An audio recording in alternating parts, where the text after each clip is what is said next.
तो गाइज़ आज हम आपके साथ शेयर करने जा रहे हैं कद्दू के फूल की सब्जी, जो बहुत ही अमेजिंग, बहुत ही टेस्टी बनती है। और इस समय कद्दू के फूल का सीज़न भी है, बहुत अच्छे से मार्केट में आ रहा है, तो आप इसको एक बार ज़रूर ट्राई करिए। तो चलिए बिना देर किए हुए हम इसको शुरू करते हैं। तो इसके लिए हमें लेना है कद्दू के फूल। हमने इनको धुल भी लिया है और धुलने के बाद हमने इसको इसमें रखा है। तो इसके लिए हमें क्या करना है, सबसे पहले कद्दू के फूल को साफ़ कर लेना है। तो हमने धुल तो लिया है। धुलने के बाद इसको हम पीछे का जो ये डंठल है, इसके जो रेशे हैं, इनको हम हटा देंगे। जो पराग वाला हिस्सा है इसको हम हटा देंगे। इस तरीके से आपको इसे हटा देना है और बीच से इसको फाड़ के देख लेना है कि अंदर कीड़े या कुछ तो नहीं है। और आगे की जो नोक होती है ना, उसको भी आपको हटा देना है। तो ये देखिए हमने सारे फूलों को साफ़ कर लिया है। तो अब हम सबसे पहले पकौड़ी बनाएंगे। तो पकौड़ी बनाने के लिए हम फूलों सेट कर लेंगे। तो इसमें हमने आधा फूल अंदर और लगा दिया है, क्योंकि एक फूल की अगर हम पकौड़ी बनाएंगे तो बहुत ही छोटी बनेगी। तो हमने 1.5 फूल इसमें कर दिया है और इस तरीके से मोड़ के हाथों से प्रेस कर दीजिए। हाथों से जब प्रेस कर देंगे तो ये एकदम बढ़िया से बन जाएगा और ये खुलेगा भी नहीं और पकौड़ी बनाते समय हमको दिक्कत भी नहीं होगी। तो ये काम आप पहले ही कर लीजिए। इसमें आधा फूल अंदर और लगा करके आप इस तरह से मोड़ करके इसको प्रेस कर लीजिए। अगर बड़ा फूल है तो आप एक का भी बना सकते हैं, वरना 1.5 या 2 फूल का बना लीजिए। तो ये देखिए हमने सारे फूलों की पकौड़ी को इस तरह से बना करके सेट कर लिया है। तो अब पकौड़ी बनाने के लिए हम बैटर बनाएंगे। तो बैटर बनाने के लिए हमने 3 बड़ी चम्मच बेसन लिया है और 4 चम्मच हमने राइस फ्लोर लिया, यानी कि चावल का आटा। आप इसकी जगह पे चावल को भिगोकर पीस करके भी ले सकते हैं।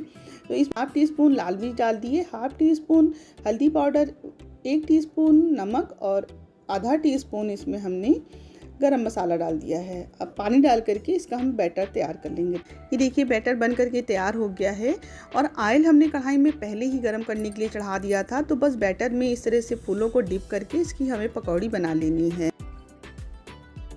वीडियो को लाइक शेयर करना और कमेंट करना तो बिल्कुल भी ना भूलें। ये देखिए हमने सारी पकौड़ियों को बना लिया है। आप इसको ऐसे भी इंजॉय कर सकते हैं, चाय के साथ में, और खाने के साथ में सूखी पकौड़ी भी इंजॉय कर सकते हैं। तो अब हम इसके आगे के प्रोसेस को कर लेते हैं। तो हमने फिर से कढ़ाई चढ़ा दी है, 2 टेबलस्पून ऑयल डाल दिया है, 2 तेज पत्ता डाल दिया है, 1 बारीक कटी हुई प्याज को डाल दिया है। अब प्याज को हम लाइट ब्राउन होने तक भून लेंगे। तो ये देखिए गाइज प्याज जो है वो लाइट ब्राउन हो चुकी है। ये हमने मसाले का पेस्ट तैयार किया है। तो इसमें हमने 1 टमाटर, 1 प्याज, आधा इंच अदरक और 5-6 कली लहसुन की डाल दी है। अब मसाले में हम सूखे मसाले डालेंगे। तो 1/2 टीस्पून हल्दी पाउडर, 1/2 टीस्पून लाल मिर्च पाउडर, 1 टीस्पून धनिया पाउडर और 1/2 टीस्पून नमक। नमक हमने पकौड़ी में भी डाला है। जितना ग्रेवी में लगेगा हम उतना ही नमक डालेंगे।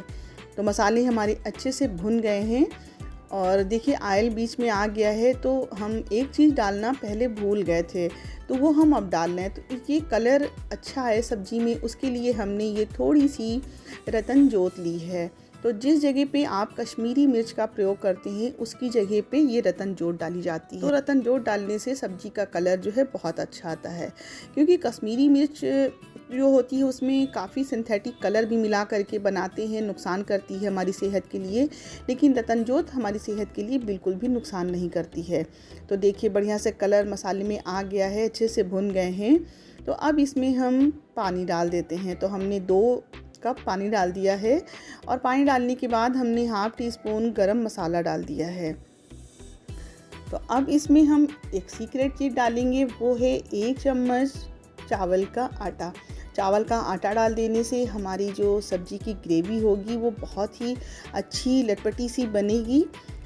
इसमें चावल का आटा या फिर बेसन, आप दोनों चीज़ में से कोई भी चीज़ डाल सकते हैं। और चावल का आटा डालने के बाद हमने अच्छे से इसको मिक्स कर दिया है। अब इसको बॉयल आने देते हैं। तो इसको हम ढक देते हैं जिससे जल्दी से बॉयल आ जाए और ग्रेवी हमारी अच्छे से पक जाए। तो ये देखिए बढ़िया से बॉयल आ गया है और ग्रेवी हमारी बढ़िया से पक गई है। क्योंकि हमें जितना पकाना है पहले ही पकाना है, बाद में नहीं पकाना है। तो ग्रेवी पक गई है, हमने गैस की फ्लेम को बंद कर दिया है। गैस की फ्लेम को बंद करने के बाद ही हमको कद्दू के फूल की जो पकौड़ी बना के रखी है वो डालनी है। तो आप ऐसा भी कर सकते हैं कि कद्दू के फूल की पकौड़ी बना के अलग रख लीजिए, ग्रेवी बना के आप अलग रख लीजिए। जब आपको खाना हो आप फटाफट एक बॉयल लगाइए ग्रेवी में और कद्दू के फूल की पकौड़ी उसमें डाल दीजिए और आपकी सब्जी बन करके एकदम तैयार हो जाएगी और इसमें बिल्कुल भी टाइम नहीं लगेगा। ऊपर से थोड़ी सी धनिया डाल दी है और 2 से 3 मिनट के लिए हम इसको ढक देते हैं। तो देखिए 2-3 मिनट हो चुके हैं और ये सब्जी बन करके कितनी बढ़िया तैयार हो गई है, कितना बढ़िया सा कलर आया है और ये सर्व करने के लिए एकदम तैयार है। ये बहुत ही टेस्टी, बहुत ही अमेजिंग सी रेसिपी है। आप इस सीज़न में कद्दू के फूल की पकौड़ी की सब्ज़ी एक बार ज़रूर बनाइए, गारंटी है आप सभी को बहुत ही पसंद आएगी। देखिए देखने में बहुत अच्छी लग रही है, खाने में भी बहुत ही ज़्यादा टेस्टी है। अगर हमारी रेसिपी आपको पसंद आई है तो प्लीज़ वीडियो को लाइक कर दीजिए और हमें कमेंट करके ज़रूर बताइए कि हमारी रेसिपी आपको कैसी लगी। आप में से कौन कौन लोग कद्दू के फूल की पकौड़ी बनाते हैं और उसकी सब्ज़ी बनाते हैं, हमें कमेंट करके ज़रूर बताइए।